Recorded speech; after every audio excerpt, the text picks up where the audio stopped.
Relato de viagem, tá? O mundo pelos olhos do outro. Então nós vamos fazer uma atividade do livro, né, de produção de texto, que tem como o texto um relato de viagem. Então, uma viagem perfeita. Você já fez uma viagem perfeita? A viagem de Tomás com o pai, Caio, foi bem assim. Acompanhe o relato. Essa primeira parte eu vou ler, tá? Viagem de barco pela Amazônia é perfeita para ir com crianças. Para uma criança, uma viagem descendo o Rio Negro de barco durante 9 noites por um Brasil amazônico e longínquo fica marcada na grade curricular da vida. Lara, pode dar continuidade, por favor.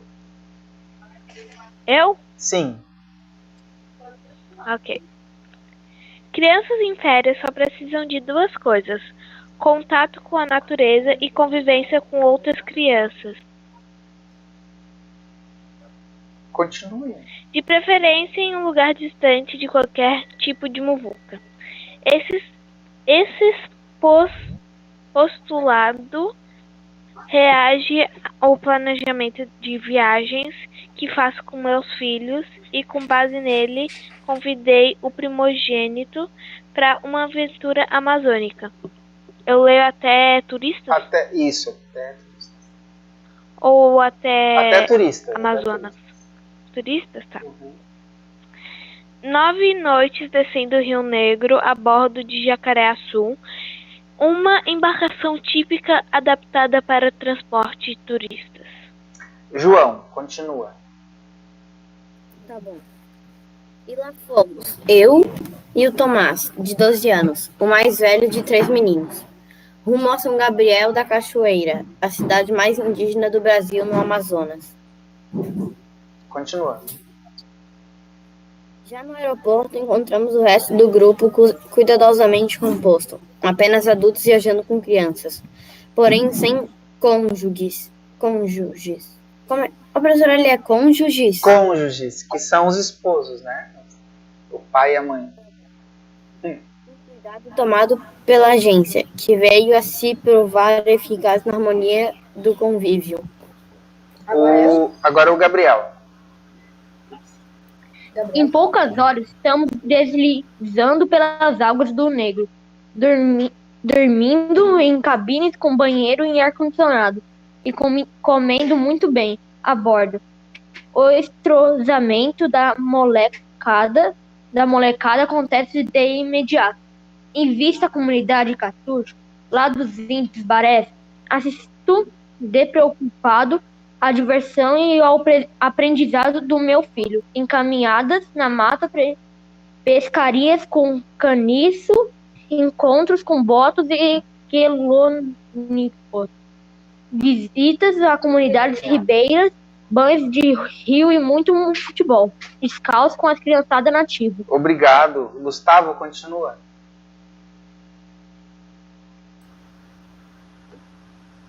Seguem dias de navegação noturna e lazer a bordo, com mímica, violão e jogos de tabuleiro.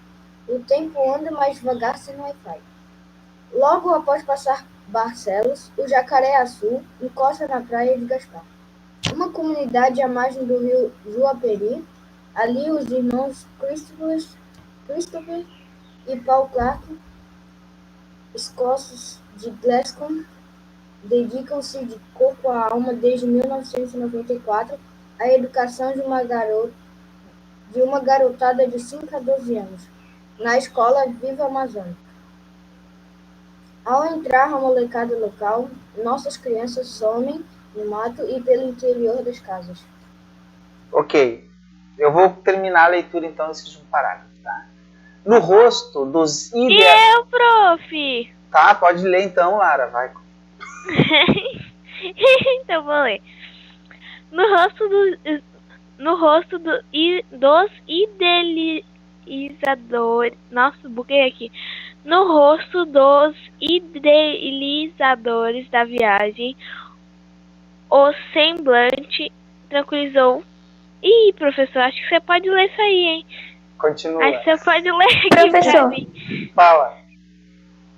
semblante tranquilo reflete a sensação de missão cumprida. Nos olhos das crianças, o brilho de uma experiência enriquecedora vivida. E na cabeça do pai, a certeza de que estamos navegando no rumo certo.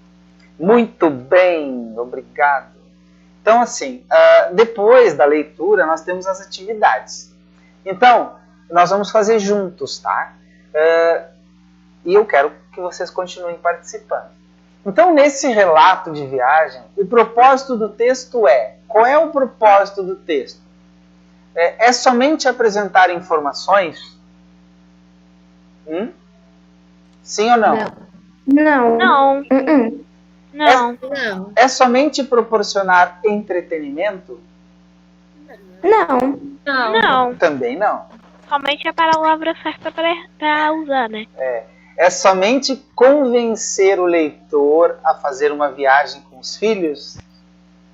Não. Também não. Não. É oferecer leitura de entretenimento, proporcionando certa visão da realidade, contextualizando informações de forma abrangente e comparando-as e estabelecendo relações com outros fatos. Sim. Sim. Por coincidência, a resposta mais correta. Mas lembra do outro vídeo que a gente Aí, fez? Aqui estão as características do relato de viagem. Então, no relato de viagem, o propósito do texto é justamente isso. Tá? Proporcionar entretenimento, oferecer uma visão da realidade, contextualizar essas informações, né, de forma abrangente, comparando e estabelecendo relações com outros fatos. Aqui também, divulgar possibilidades de passeio de barco pela Amazônia está errado também. Então a resposta certa é a D. Continuando, marquem aí no caderninho de vocês. Localize no relato, agora vocês vão precisar ir para o texto. Tá? Localize no relato passagens em que? Deixa eu ler aqui. Caio Vilela se dirige ao leitor. Tá? Propondo uma reflexão. Aonde ele propõe uma reflexão? Em tudo aquilo que a gente leu. O que é reflexão? Reflexão é eu pensar sobre o que eu faço na minha vida. Sobre como a vida pode ser mais ativa ou menos ativa, melhor ou pior, mais feliz ou mais triste, mais produtiva ou não.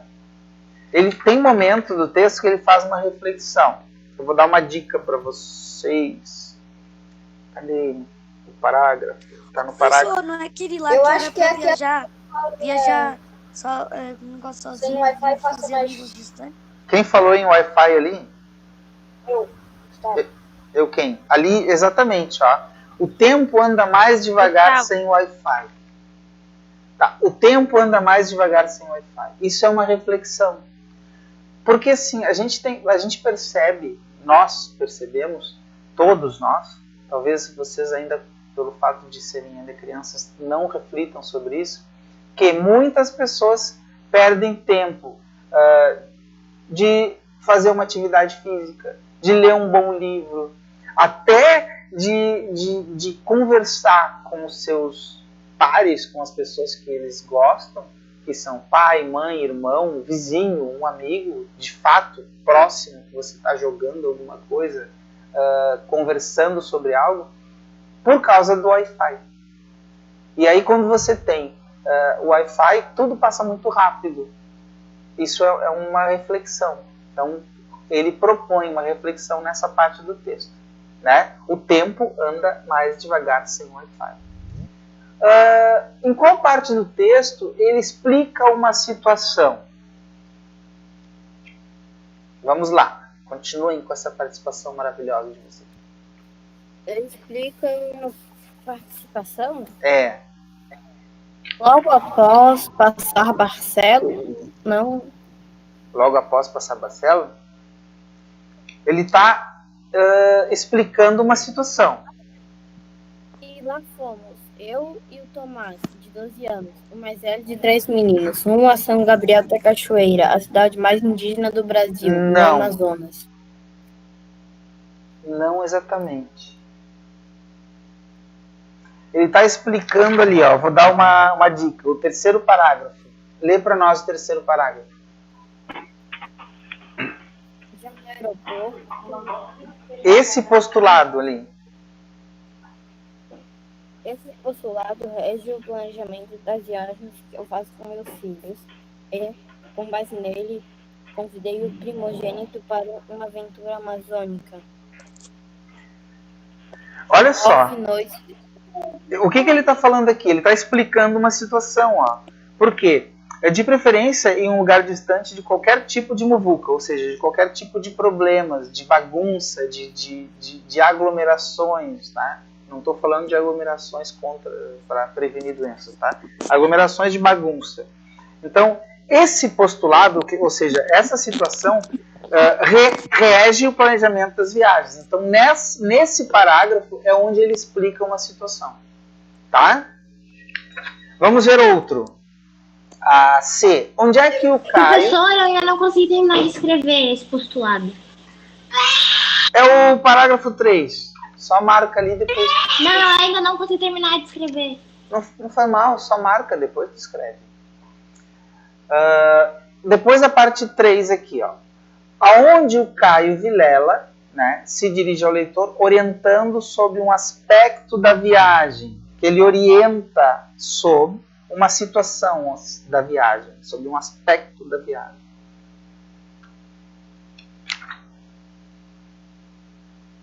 Aham. Aonde? Onde é que vocês acham? Eu não entendi, prof. Ó, ele está orientando. Tá? Onde é que ele faz uma orientação? Sobre um aspecto, sobre uma situação.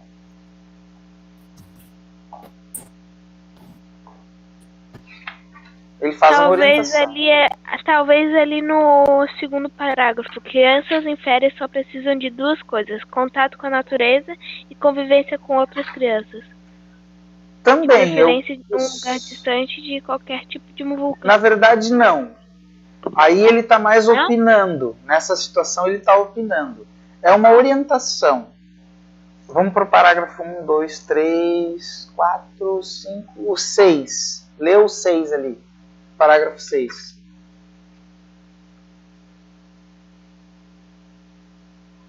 Posso ler? Pode. É em poucas horas, né? Uhum. Em poucas horas estamos deslizando pelas águas do Negro, dormindo em cabines com banheiros e ar-condicionados e comendo muito bem a bordo. O entrosamento da molecada acontece no imediato. Tá. Nessa primeira parte, até ali, ó, muito bem a bordo, ele está orientando. Em poucas horas estamos deslizando pelas águas do Negro, tá? Então, daqui a pouquinho nós vamos estar deslizando pelas águas do Negro, dormindo em cabines com banheiro e ar-condicionado e comendo muito bem a bordo. Então, essa é uma orientação. Por que ele está orientando? Porque antes ali, ó, um cuidado tomado pela agência que veio a se provar eficaz na harmonia do convívio. Então, dali para diante, ele vai orientar que em poucas horas eles vão estar fazendo tais atividades. Então, essa é uma orientação. Fala. Alguém fez uma pergunta? O professor, o meu filho já foi para a Amazônia, lá no Rio Negro. Sim. Ah, tá. Depois ele tem que fazer um relato da viagem para a gente saber o que aconteceu. Em qual parte do texto ele está expondo uma situação?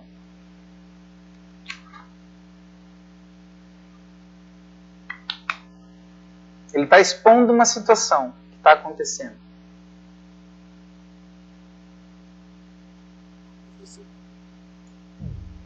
Aham. Leu o parágrafo 8 ali. 8? É.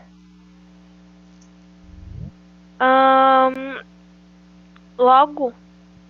Seguem dias. Esse é o 8. Ah, ok. Seguem dias de navegação noturna e lazer a bordo com mímica, violão e jogos de tabuleiro. O tempo anda mais rápido Oh, meu Deus, o tempo anda mais devagar sem Wi-Fi. Ali tá. Não precisa do tempo, tá? Anda mais devagar sem Wi-Fi. É a primeira parte. Seguem dias de navegação noturna e lazer a bordo, com mímica, violão e jogos de tabuleiro. Essa é a parte que ele expõe uma situação. Então, onde é que ele opina a respeito de um assunto? Já foi lido isso, alguém já tinha falado isso, que ele opina sobre um assunto. É um parágrafo lá no começo, lá. Que ele opina sobre um assunto. É no Crianças em Férias só precisam de duas coisas. Isso, ele está opinando que as crianças em férias elas só precisam de contato com a natureza e convivência com outras crianças, né? Então, essa é a opinião, ele está opinando sobre isso, que as crianças em férias não precisam de mais nada, né? Só de contato com a natureza, convivência com outras crianças, de preferência em um lugar distante de qualquer tipo de muvuca. É nessa parte que ele está opinando, está dando uma opinião. E onde é que ele está influenciando o imaginário coletivo? Que é para que todo mundo que está lendo tenha uma ideia, né, do que uma imaginação de alguma coisa que aconteceu na viagem dele. Imaginação de alguma coisa que aconteceu. Ih, acho que eu não entendi isso aí muito bem, não. Tem uma parte do texto em que ele vai mexer com a imaginação das pessoas, tá? Ok. Pera.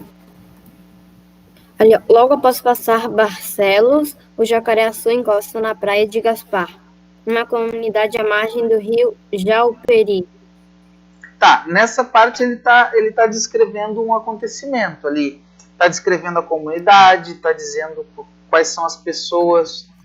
Tem 2 parágrafos antes lá. Tem ali, ó. Em vista a comunidade Cartucho, lá dos Índios Barés. Quem é que quer continuar essa leitura para mim? Em vista a comunidade Cartucho, lá dos Índios Barés. Continua para mim. Preocupado, a diversão e ao aprendizado do meu filho, encaminhadas na mata, pescarias com caniço, encontros com botos e quelônios, vista a comunidade ribeirinhas, banhos de rio e muito futebol descalço com a criançada nativa. Olha só, nessa parte ele está descrevendo uma situação que normalmente nas cidades não acontece. Por quê? Porque a criança está ali, ó. Os quelônios são tartarugas, jabutis, né? A criança está pescando, está no meio dos botos, né? Os botos, os nossos famosos botos cor-de-rosa da Amazônia, né? Tá no meio da mata, caminhando, descalço. Isso é para a pessoa se imaginar numa situação dessas, né? Num lugar fantasioso, mas que existe. Tem pessoas que vivem, né, mais próximas de um mundo primitivo, que é justamente isso. Você está mais próximo da natureza, né, vivendo mais perto dos animais, como se assim fosse, né? Isso é interessante, mexe com a nossa imaginação. Depois eu quero mostrar para vocês uma coisa. Tá vendo aqui, ó? Isso aqui é a carta de Pero Vaz de Caminha. É um trecho da carta, isso aqui é uma fotografia, tá, do original, que ele descreve algumas coisas e eu botei aqui para que vocês vejam uma parte da narração do relato, né, de Pero Vaz de Caminha sobre o que ele viu, né? Então, olha só. Ali veríeis galantes. Galantes são homens, tá? Pintados de preto e vermelho e quartejados assim pelos corpos como pelas pernas, que certo assim pareciam bem. Ou seja, eles estavam peladão e pareciam que estavam bem. Também andavam entre eles 4 ou 5 mulheres novas. Olha aqui, está dando características, né? Novas, que assim nuas não pareciam mal, porque elas também estavam se sentindo bem nuas. Entre elas andava uma com uma coxa do joelho até o quadril e a nádega, toda tingida daquela tintura preta e todo o resto da sua cor natural. Outra trazia ambos os joelhos com as curvas assim tintas, e também os colos dos pés, e suas vergonhas, né, que são as partes íntimas, tão nuas, e com tanta inocência assim descobertas, que não havia nisso desvergonha nenhuma. Todos andam rapados até por cima das orelhas, assim mesmo de sobrancelha e pestanas. Trazem todos as testas de fonte a fonte tintas de tintura preta, que parece uma fita preta da largura de 2 dedos. Mostraram-lhes, ou seja, mostraram os portugueses para eles, um papagaio pardo que o capitão traz consigo. Tomaram-o logo na mão e acenaram para a terra, como se os houvesse ali, ou seja, eles mostraram que mais para dentro da mata também existiam papagaios. Mostraram-lhes um carneiro, eles não fizeram caso, ou seja, ignoraram o carneiro. Mostraram-lhes uma galinha, quase tiveram medo dela e não lhe queriam pôr a mão, porque eram animais que eles desconheciam, não era do mundo deles. Isso é um relato. Os índios? Isso é um relato. Com medo da galinha? Sim, isso é um relato, e isso é um relato histórico, tá? Isso aqui é um documento, não é só um relato de viagem, é um documento. Então, baseado nisso, que partes do relato de viagem pela Amazônia, que a gente leu, podem ter valor documental? Aí vocês podem procurar lá o que vocês acham que pode ali, isso é uma resposta pessoal, tá? Que parte ali vocês podem dizer que é um documento? Né? Por exemplo, eu posso colocar como documento a situação, justamente esse parágrafo que a gente leu, tá? Que cria uma ideia de imaginário coletivo, que é um lugar onde as pessoas ainda vivem próximas da natureza. Isso é um documento. Nós estamos no século XXI e ainda existem lugares onde as pessoas ficam despreocupadas, né? Caminham na mata, pescam com caniços, encontram com botos, andam próximos de tartarugas e jabutis. Eles estão próximos de comunidades ribeirinhas muito primitivas, tomam banho no rio, jogam futebol descalço, né? Só falta eles caçar e fazer alimentação. Ali é uma parte que pode servir como documento, ao meu ver. Vocês escolhem o que vocês acham desse texto, que pode ser uma parte que pode servir desse relato como documento. Ok? Essa parte é pessoal. Tá? Aí cada um de vocês depois me manda foto do que escreveu. Na questão 4, o texto termina com o emprego de um recurso expressivo chamado metáfora. Metáfora. Que nós vimos ontem na aula passada. E esse texto aqui, essa parte do texto, é onde aparece uma metáfora. E na cabeça do pai, a certeza de que estamos, eu sublinhei a metáfora, navegando no rumo certo. Né? Na cabeça do pai, navegando no rumo certo. Como assim na cabeça do pai, navegando no rumo certo? Isso aqui não é uma característica de pensamento. Isso aqui foi usado uma metáfora. Pegou a característica de uma coisa e colocou aqui no sentido figurado. Então, a certeza de que estamos navegando no rumo certo. Eu quero que vocês reescrevam essa frase utilizando esse mesmo recurso, que é a metáfora, mas com outras palavras. Então, vocês vão escrever aí na cabeça do pai a certeza. Se eu estou no rumo certo, a certeza de quê? Então, vocês vão escrever. Por exemplo, vou dar uma sugestão. A certeza de que acertamos em cheio no alvo, de que estamos no lugar certo. Tá? Então, esse é um recurso. Vocês podem escrever também e justamente me mostrar as fotos do que vocês escreveram. Tá bom? Beleza? Entenderam isso? Sim, sim.